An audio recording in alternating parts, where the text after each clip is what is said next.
Capítulo 7. É assim que Deus age. Betty Fox sofria de esclerose múltipla. Nunca me esquecerei da primeira vez que a vi. Uma das mocinhas mais graciosas que já conheci, quase 1,60 m de altura, com olhos castanhos emoldurados por cílios longos e escuros. Entendi rapidamente porque a chamavam de Betty Boop, personagem de gibi. No restaurante onde trabalhava em Rochester, Pensilvânia. Foi difícil acreditar que ela não era tão mocinha, mas sim a mãe de um filho já adulto. Sem dúvida, seria ainda mais difícil para os que não tinham se familiarizado com o poder de Deus a acreditarem que não muito tempo antes, essa mulher vivaz, cheia de alegria e saudável, esteve nas etapas finais da esclerose múltipla. Betty Fox sofrera durante anos com essa doença impiedosa para a qual ainda não existe cura clínica conhecida.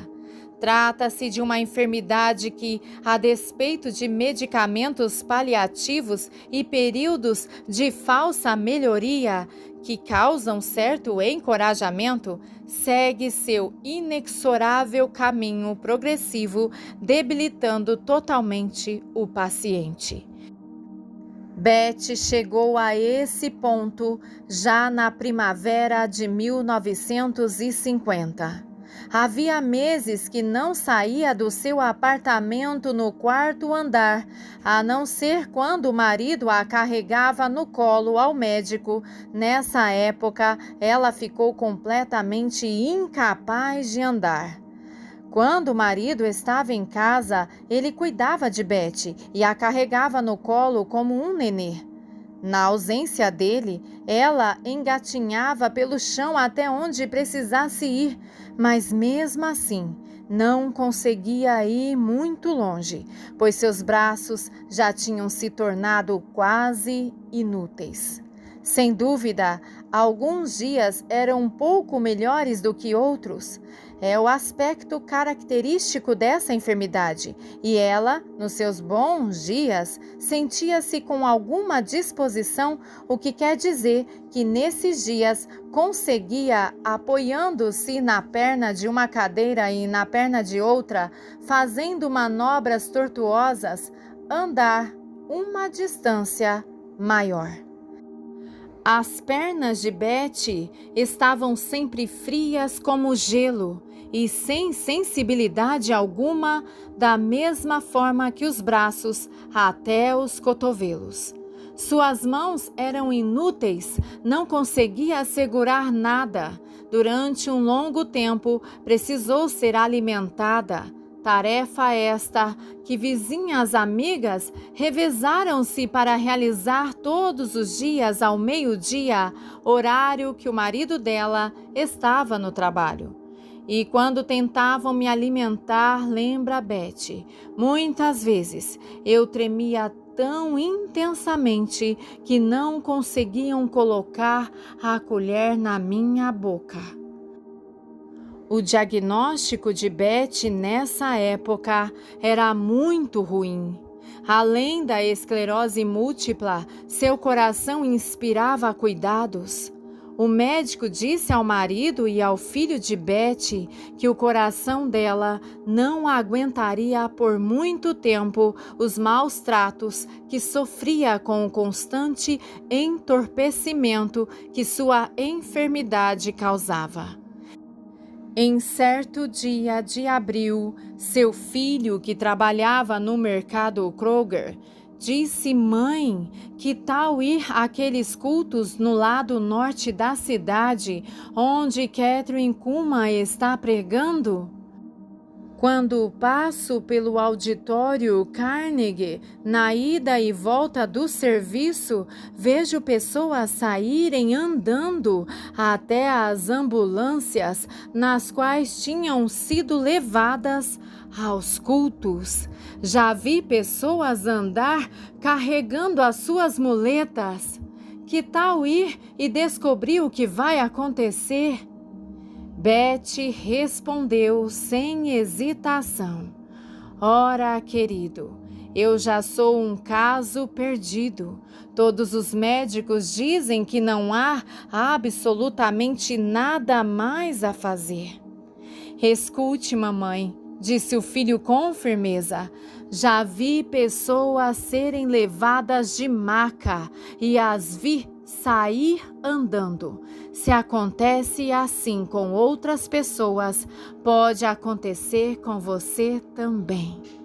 O filho continuou insistindo com sua mãe até ela finalmente concordar em ouvir os programas de rádio diários, mas isso foi mais fácil dizer do que colocar em prática, pois ela não conseguia sequer apertar o botão para ligar o rádio.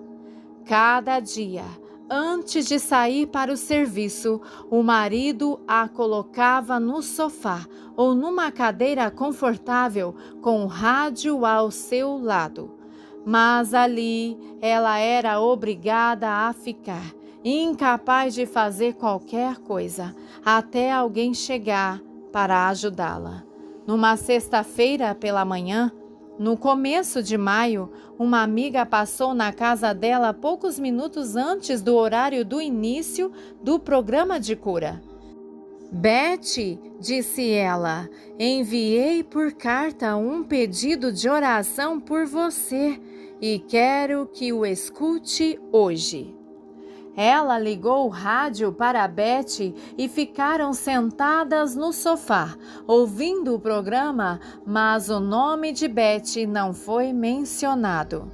No dia seguinte, no sábado, dia em que não havia esse programa, outra amiga passou para visitar Betty.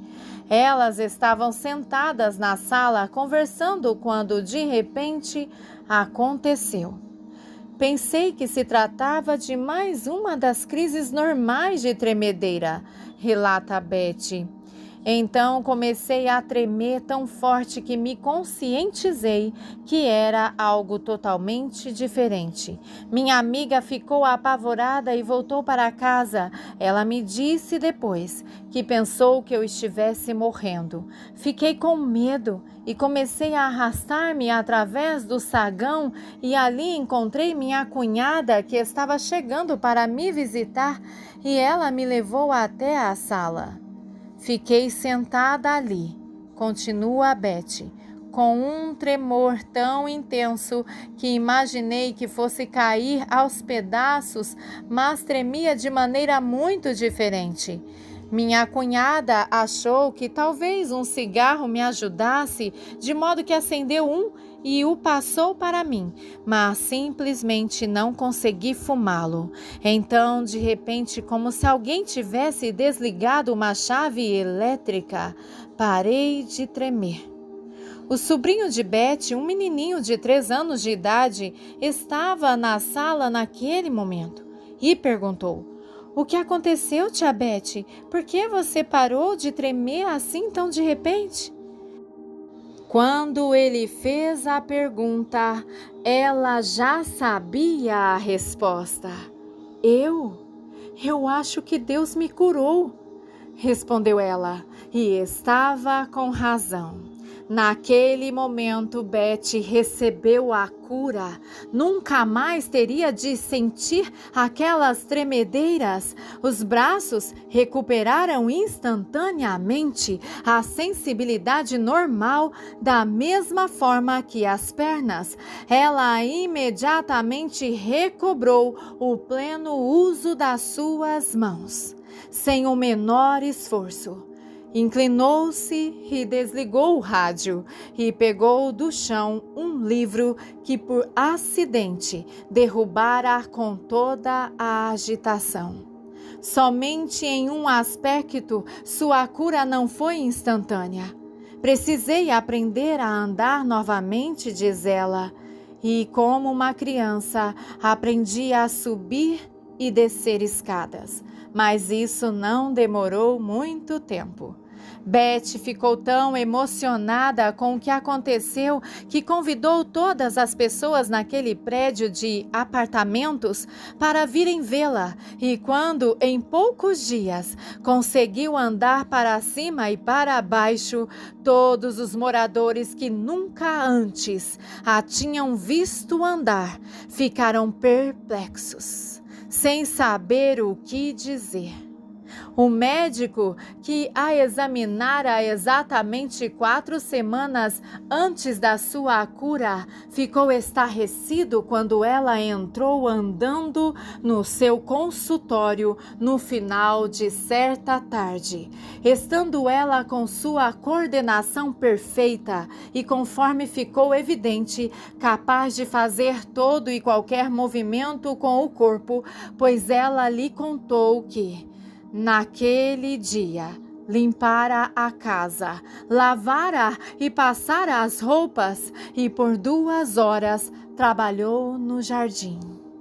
O médico fez um exame geral e não encontrou o menor sinal da esclerose múltipla nem da doença cardíaca e então, conforme relata Beth, ele me disse para andar para a frente e para trás na rua principal de Rochester, em frente ao seu consultório. Ele me observou com uma expressão muito estranha e disse, da mesma forma que continua a dizer: você certamente está com sorte e deve estar transbordando de gratidão. Eu não esperava vê-la sobreviver, quanto mais estar fora de uma cadeira de rodas. Nenhum de nós pode receber o menor crédito por isso. Somente Deus pode ter realizado esse milagre.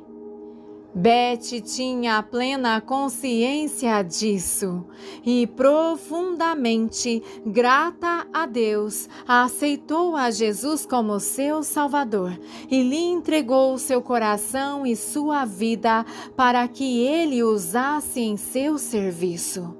Ela não lembrava mais a última vez que entrara numa igreja. Era fumante inveterada havia 22 anos. Depois da cura, mudou completamente o seu modo de viver. Uma das primeiras coisas que fez foi deixar de fumar, pois, conforme ela diz, ninguém sabe, a não ser depois de ter passado muito tempo incapaz, como a pessoa se sente ao voltar a ser normal e saudável. E sabendo que sua cura foi enviada por Deus, é impossível louvá-lo suficientemente, e nada que se faça é o bastante. Quase todas as pessoas em Rochester conhecem Beth, pois ela trabalhou por muito tempo ali em um restaurante popular e, segundo ela recorda, um pouco constrangida, a maioria dos frequentadores regulares a chamavam de Betty Boop. Por intermédio de seu testemunho, muitas dessas pessoas têm sido levadas a Cristo. Antes da cura de Beth, ela e seu marido jamais frequentaram qualquer igreja. Agora, porém, frequentam a primeira igreja metodista de Rochester todos os domingos pela manhã. conhecendo muito bem o poder da oração, ficaram encantados ao verem o ministro dessa igreja orar sempre pelos enfermos, sendo que ele mesmo se ajoelhava diante da mesa da comunhão e convidava os membros da congregação que assim desejassem a irem à frente para orar em silêncio pela cura física ou espiritual.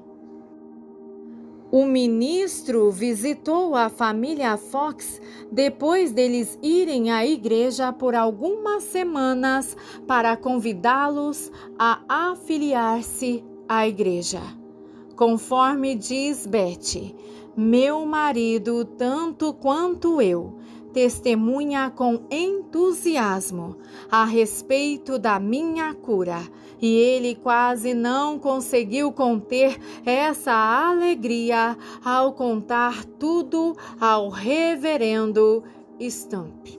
O reverendo Stump, que acredita realmente na cura divina, ficou profundamente interessado.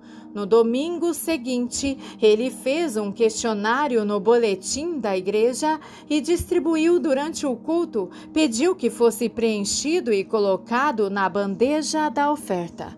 Nesse questionário, o pastor reiterou sua fé pessoal na oração e na cura divina. Ressaltou que o modo de sua igreja orar pelos enfermos era apenas um dos meios de cumprir a ordem de Jesus, pregar, ensinar e curar. Pediu que sua congregação expressasse sua opinião a respeito de a. o método de oração que estava sendo usado e b. se os membros queriam que essas orações continuassem a fazer parte do culto regular da igreja. A maioria absoluta da congregação de 400 membros votou a favor de continuar as orações. Os pais de Betty tinham sido maravilhosos e ela recebera uma boa orientação cristã na juventude. Embora tivesse se desviado da orientação e da igreja, em seu coração sabia que Deus tinha poder para curar. Ela reconheceu esse fato quando seu filho mencionou pela primeira vez os cultos no auditório Carnegie.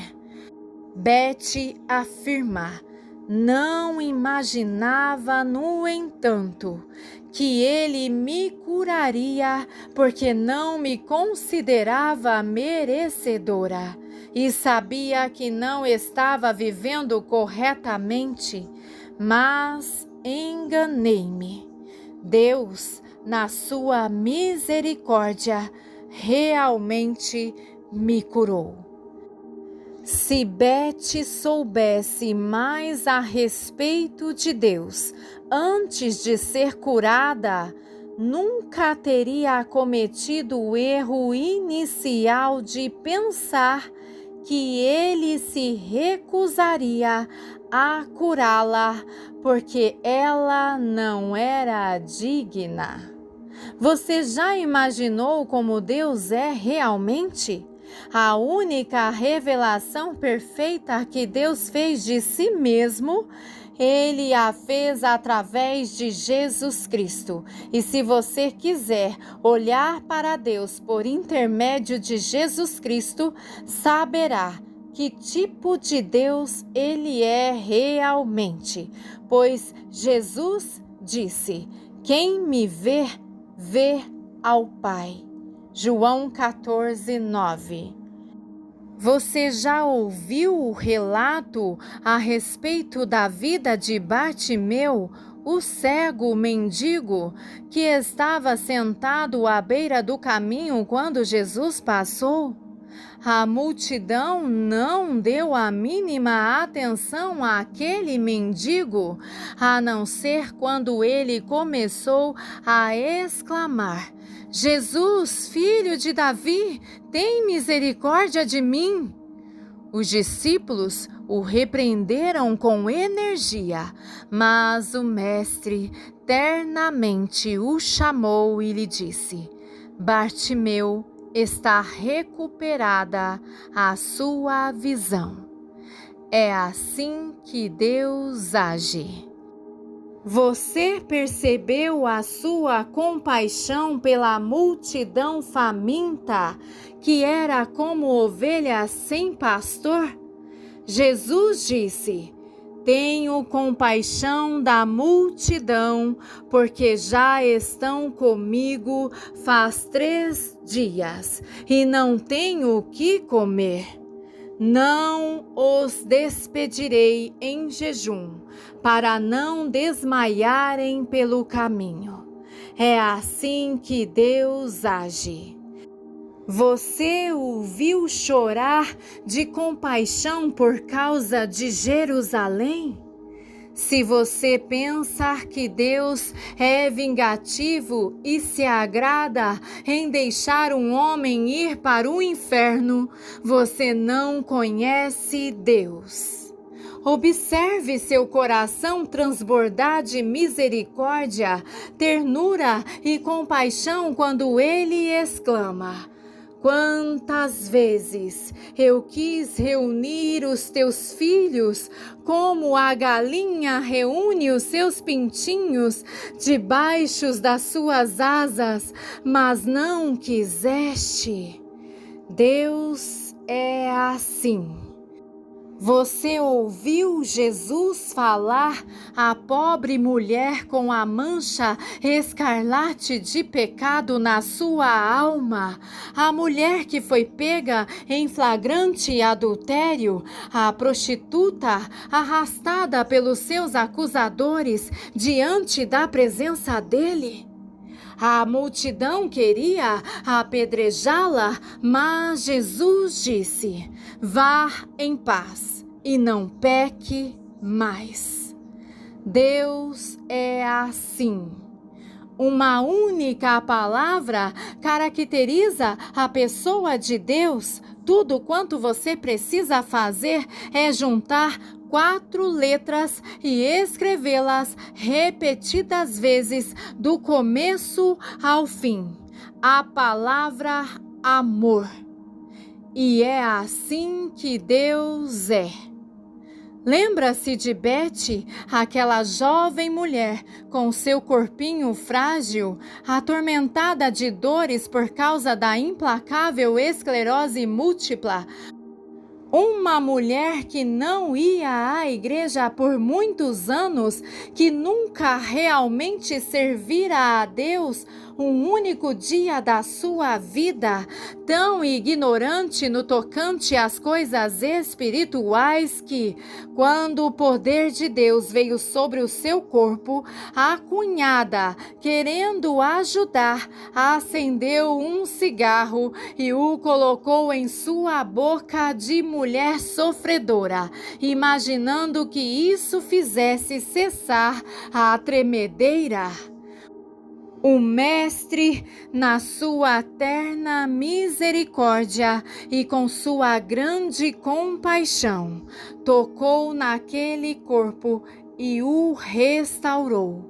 Meu amigo, Deus é assim.